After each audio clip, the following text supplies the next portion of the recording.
নমস্কার বন্ধুরা, আমি তনুশ্রী রান্নাঘরে আপনাদের সকলকে স্বাগত জানাই। আজকে আমি বানাবো পান্তুয়া।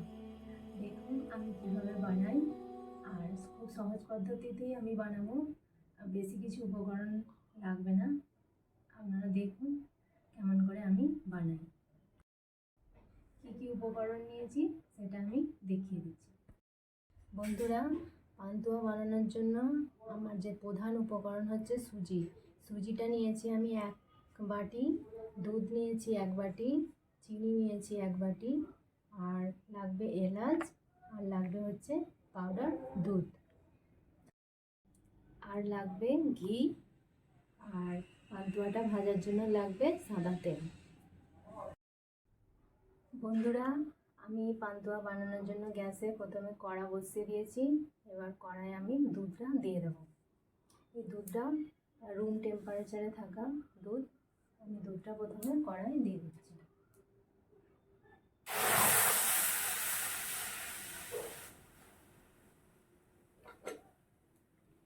এরপর আমি দেবো এতে একটু ঘি।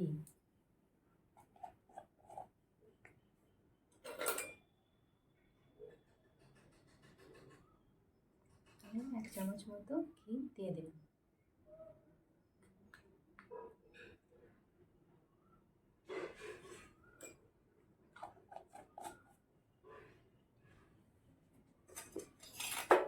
এটাকে ভালো করে আমি মিশিয়ে দেবো।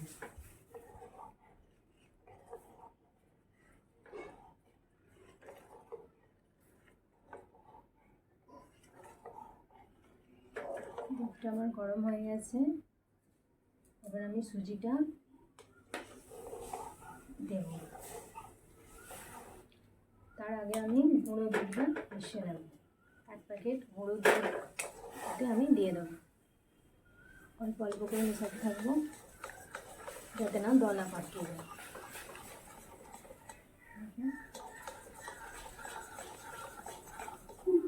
এই সময় গ্যাসের ফ্লেমটা একটু লোয়ে রাখবো।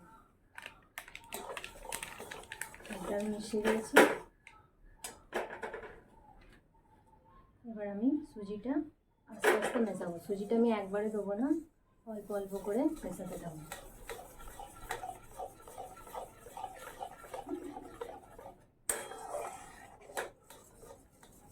আমি 1 বাটি সুজি নিয়েছি। সুজিটা আমি অল্প অল্প করে দিয়ে মেশাতে থাকবো।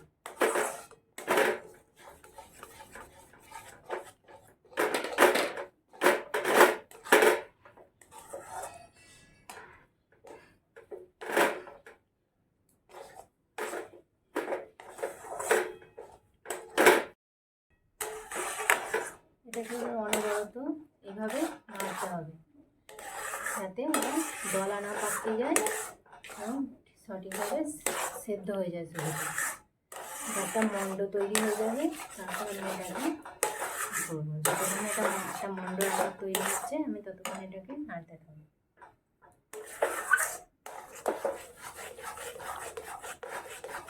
এইভাবে অনবরত নাড়তে হবে।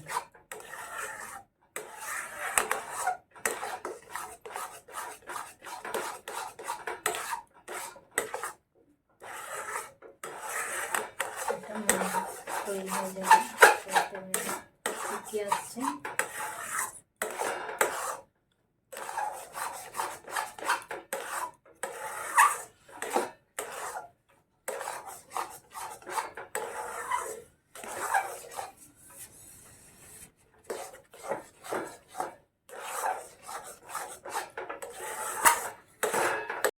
আমার এটা তৈরি হয়ে গেছে মন্ডটা। এবার আমি এটাকে ঢেলে ঠান্ডা করব।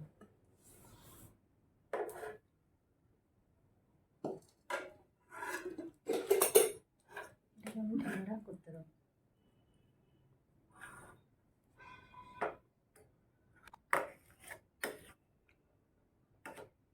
এখন ঠান্ডা হবে, তারপর আমি এটাকে বানাবো।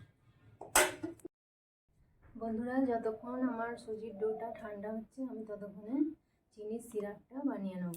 চিনির সিরাপ বানানোর জন্য আমি প্রথমে কড়াই 1.5 বাটি মতো চিনি দেব, আর ওই বাটির মাপেই আমি জল দেব।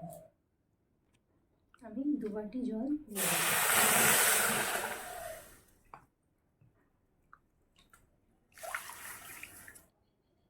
এবার এতে আমি 4টে এলাচ ফাটিয়ে দিয়ে দেবো।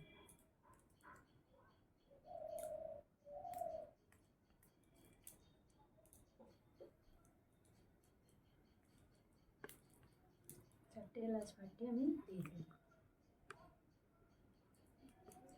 এটাকে সমানে নেড়ে যেতে হবে, সমানে এইভাবে এটাকে নাড়াতে হবে, এটা বসে যাবে।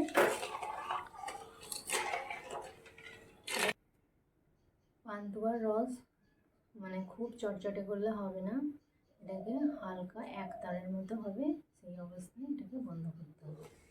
এখন এটা আমি দেখুন চিনির সিরাপটা একদম টকবক করে ফুটছে, খুব সুন্দরভাবে ফুটে গেছে। দেখুন 10 মিনিট মতো এটাকে আমি ফোটাতে থাকবো। বন্ধুরা আমার চিনির সিরাপ একদম তৈরি হয়ে গেছে, চটচটের মতো হয়ে গেছে। এর থেকে বেশি আমি আর করবো না। এবার আমি এটাকে ঢেলে ফেলবো। এটাকে আমি একটা পাত্রে ঢেলে দিয়েছি, এরকমভাবে হলেই এটাকে আমি পাশে রাখবো। বন্ধুরা এবার আমি চিনির সিরাপটা তো তৈরি হয়ে গেছে, এবার আমি সুজির ডোটাকে মেখে নেব। এইভাবে সুজির ডোটাকে ভালো করে মেখে নিতে হবে। প্রথমে আপনারা হয়তো ভাবছেন এরকম জড়াচ্ছে কী করে হবে, কিন্তু এটা ঠিক হয়ে যাবে, মাখতে মাখতে এটা ঠিক হয়ে যাবে। তবে এটা যখন মাখবেন একটু একটু গরম থাকবে, সেই অবস্থায় মাখবেন, একদম ঠান্ডা করে মাখতে যাবেন না, তাহলে দলা পাকিয়ে যাবে। এভাবে ভালো করে এটাকে ঠেসে এটাকে মেখে নিতে হবে, যেন কোনো দলা না থাকে এর মধ্যে। দেখুন আমি কীভাবে মাখছি, আপনারাও এইভাবে মাখবেন। দেখুন বন্ধুরা ডোটা কত সুন্দরভাবে তৈরি হয়ে গেছে, একদম দেখুন নরম, অথচ হাতে লাগছে না, চটচটে। আমি বলেছিলাম যে এটা ঠিক হয়ে যাবে মাখতে মাখতে। দেখুন মাখার পরে একদম সুন্দরভাবে সেট হয়ে গেছে। এবার আমি এ থেকে ছোটো ছোটো লেচি নিয়ে বলের আকারে এবার তৈরি করব। আর হ্যাঁ, প্রথমে একটু হাতে ঘি লাগিয়ে নেবেন, তাহলে এটা জড়াবে না আর হাতে। এরকম ছোটো ছোটো লেচি কেটে পাকিয়ে নেবেন সুন্দর করে, এরকম করে হাতে এরকম শেপ দিয়ে একদম গোল করে বানিয়ে নেবেন।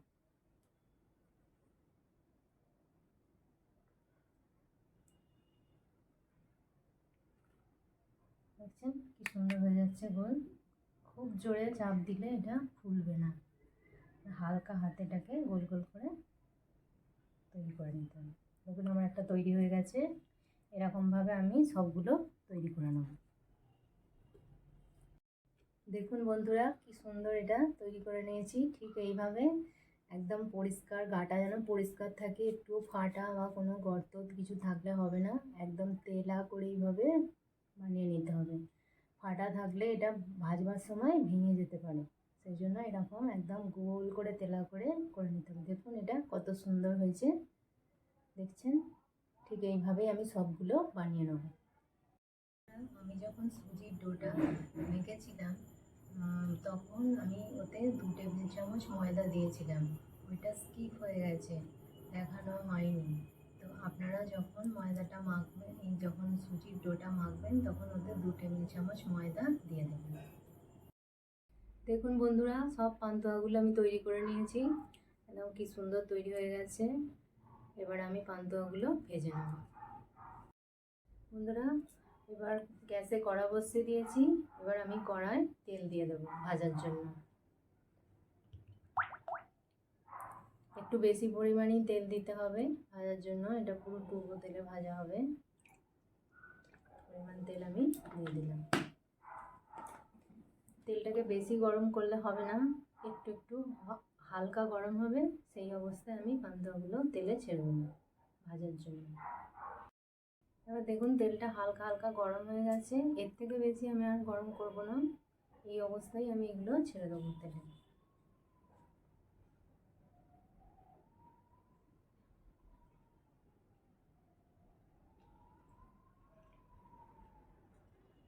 এক এক করে আমি পান্তুয়াগুলো সব তেলে ছেড়ে দেবো।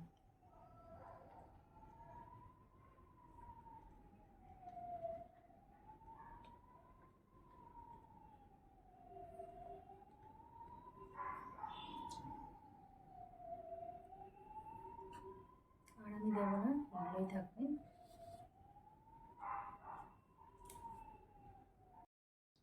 গ্যাসের স্টিমটা আমি এখন খুব জোরে দেবো না, মিডিয়াম টু লোয়ের মধ্যেই থাকবে। এটা আস্তে আস্তে ভাজা হতে থাকবে। বন্ধুরা, কড়াটাকে এইভাবে ধরে হালকা হালকা করে এইভাবে নাড়িয়ে দিতে হবে। এই অবস্থায় কিন্তু খুন্তি দেওয়া যাবে না, খুন্তি দিলেই এটা ভেঙে যাবে। এর গায়ে খালি তেলটা লাগিয়ে দিতে হবে, এইভাবে কড়াটাকে ধরে এইভাবে নাড়িয়ে দিতে হবে।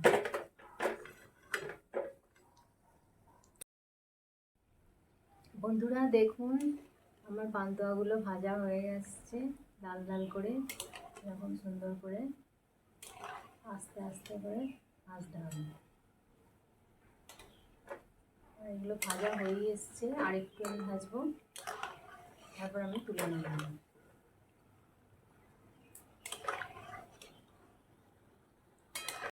বন্ধুরা, আমি এবার পান্তুয়াগুলো আমি এবার তুলে চিনির শিরায় নেব।